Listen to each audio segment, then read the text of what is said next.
Welcome to the Ninth Podcast. In today's episode, I'm gonna talk about a little bit about proving yourself and your daily life. What is your daily life, actually?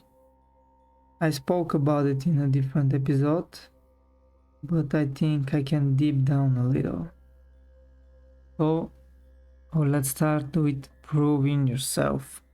Yesterday, I spoke about your higher self and how to get in touch with it, what it takes. And the first step to get into this higher self is actually to stop proving yourself. Why? Because what means to prove yourself? Who wants from you to prove yourself? Is there even one legitimate, even one legit reason that will make you to prove yourself? Is there even one reason like that? I don't think so. Is there something that can come to your mind? You sure? Because if something is demanding from you to prove yourself, this thing does it only because he wants to take advantage from you. Right? Let's imagine you're working a normal job. I've been working those a lot, and you have this goal. Let's say if you work 13 weeks with our company, you're gonna earn 50 cents more per hour. Sounds great, right? What is 50 cents more? It's what? $4 a day? €4? For the week it's like 20? What it is? Yeah, it's, let's say 5 days. It's 20. For the month it's €80 more. Oh my god. You're gonna pay your Netflix or whatever. You're gonna do what with €80? Sell yourself. You already done it. And what? This is not the exact thing that I was talking about, because to prove yourself there is, okay, this is, let's say, first step one, but to prove yourself, if your boss telling you, okay, prove me that you can do your norm, you can do everything perfect, 100%, and I'm gonna make you team leader or whatever, and we can talk about it. Okay, you're starting proving yourself. Can you imagine proving yourself to who? So you can have even more and more and more liabilities and more just more toughness and more tough things to do in work, more responsibilities, because that's what proving yourself means, to achieve more responsibilities, to make them work, to make the solutions for more responsibilities, to take more responsibilities on your own back. Is that the thing you want? To have the stress 24/7 in your life?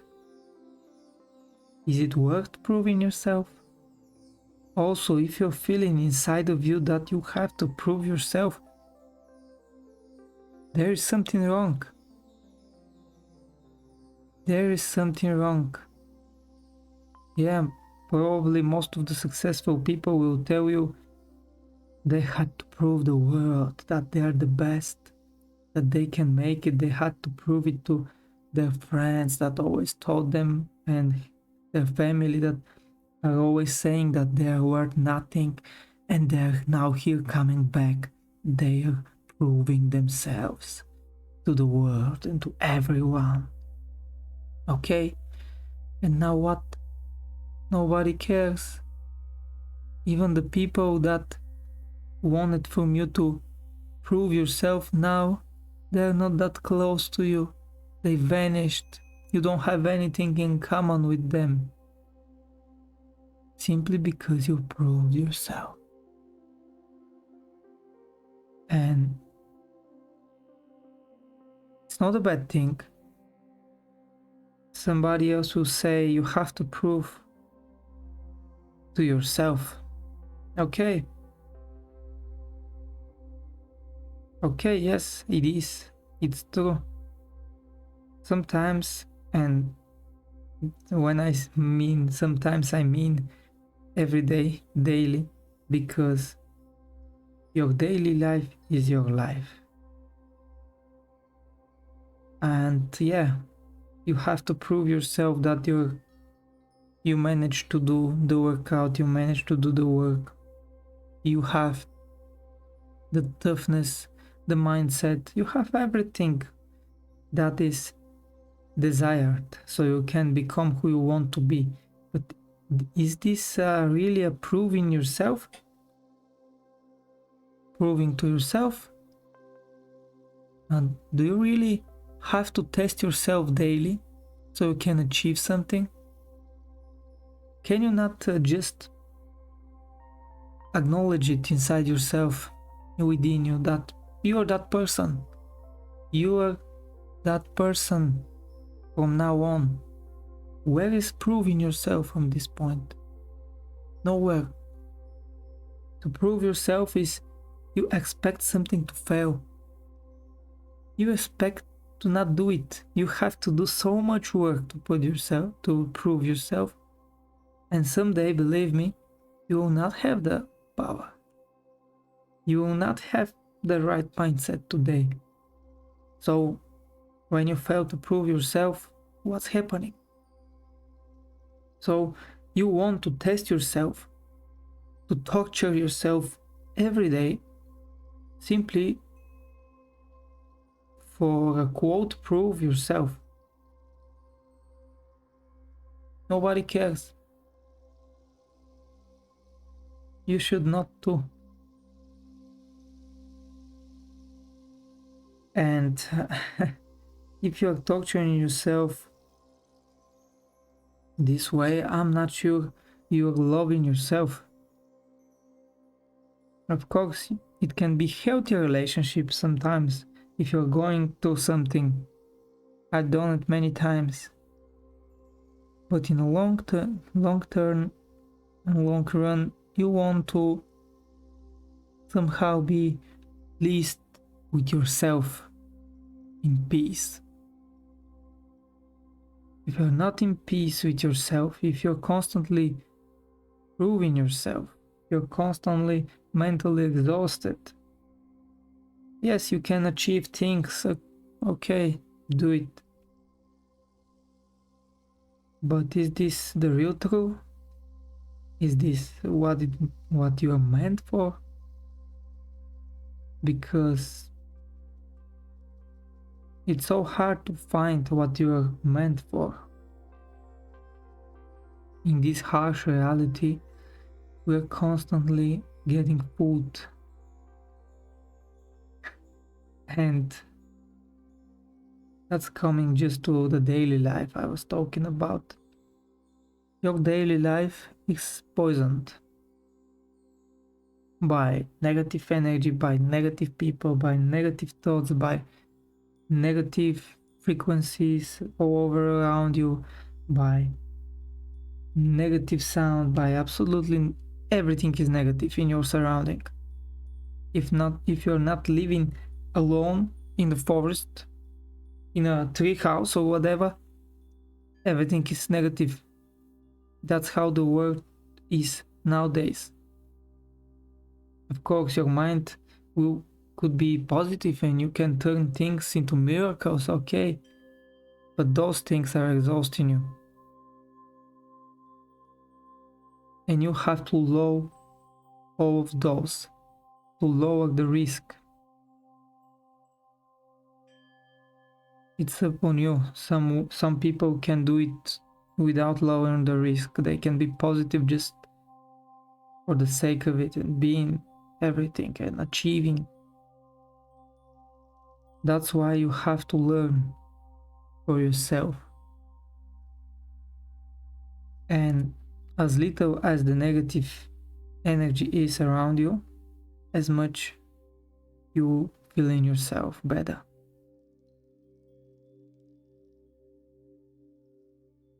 And managing your daily life will fix your whole life.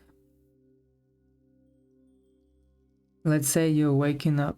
I talk about it. You are scrolling on the phone. Okay, stop scrolling on the phone. Done. Your life is changed. Do it 5 days in a row. Done. Your life is changed. When you woke up, you are playing music. You're listening Beyonce, whatever. Or some rap or whatever. Some trap. Okay. When you listen that, there is curse words. There is a lot of things, bad things. Okay, stop listening to them. Do it 5 days in a row. Your life is changed. You're going outside, you're meeting with friends, drinking beers or whatever, going to coffee, doing simply absolutely nothing. Okay, next time say no. Do it 5 times in a row, your life is changed. You know why? Those people will stop bothering you. They will not feel good enough around you. They will start to feel that you're thinking you're better than them. They will have that grief, that envy mindset, and will want to tear you apart, to put you down lower than their own self. That's why you don't want to come back there. Not only those people, that the previous things that I talk about, the energies, they want the same. Those are simply people that can do physical things to you. They have words, they can speak with their mouth. So it will be even more difficult. But it's easier to stop going out with certain people. It's easier to stop answering the phone and to hang it. It's easier, doesn't matter if it's even your family. But it's not easy to stop listening to music you loved. It's not easy to stop scrolling on Instagram, right? Because you're addicted. And in this life, if you're addicted, that means that's not you. You're not controlling your own life. Can you imagine you don't have control over the only thing that you have control? And not only, let's forget your body, your mind. The only thing that you use all the time, 24/7, forever, for the point you were born, you don't have control over it. Can you imagine how ridiculous that is? And why you don't have? Because you don't want to. You simply don't think that it's important. You don't think that it's that important. Today it's a fun day. I'm going to jump around or whatever. Jump around. And when you jump, where are you gonna fall? So your daily life is what consumes you. You're not consuming your daily life. If you are not, that means that your life is consuming you. And yeah, it's difficult, but it all starts with proving yourself. You can remember the day when you created a Facebook account or Instagram account or whatever, and you starting to socializing. You started socializing with people you know. Oh, this is my friend. This is a friend of my class. This is a friend of my work, from my work or whatever. And you fall into that trap of socializing with people you like, right? But all of a sudden you're addicted. You're desiring. You're waiting patiently for somebody to text you. Or you're texting somebody and he's ghosting you and she or whatever. And you're starting getting hurt a little by little by a text on the screen. You're hurt by pixels. Can you imagine pixels are hurting you? What is left if a real person is hit at you or whatever? What will happen then? You're gonna fall into pixels? Gonna cry about it? You don't want how to deal with it. And this is a radical example, but a simple fight, a simple thing that you're not agreed with. You're not agreeing with, and it changes your whole life. Can you imagine how ridiculous this is?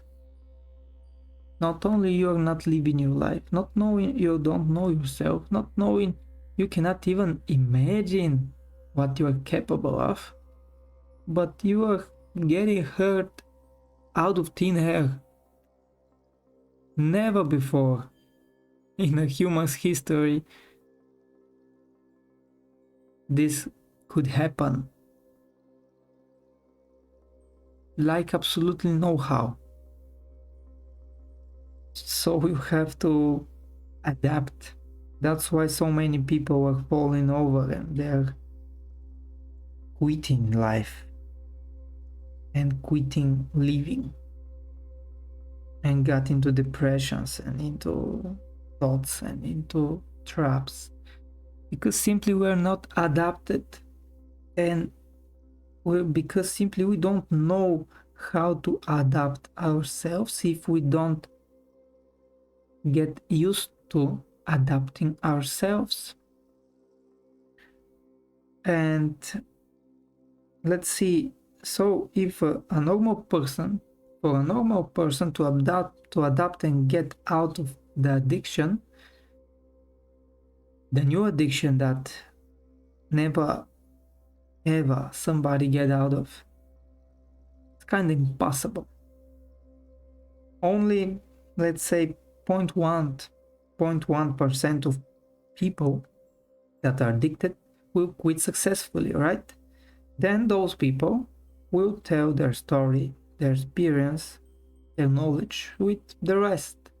Then 1% will quit, then 10% will quit. But always there will be 80% or whatever of people that will be addicted in one way or another, and they will never get free.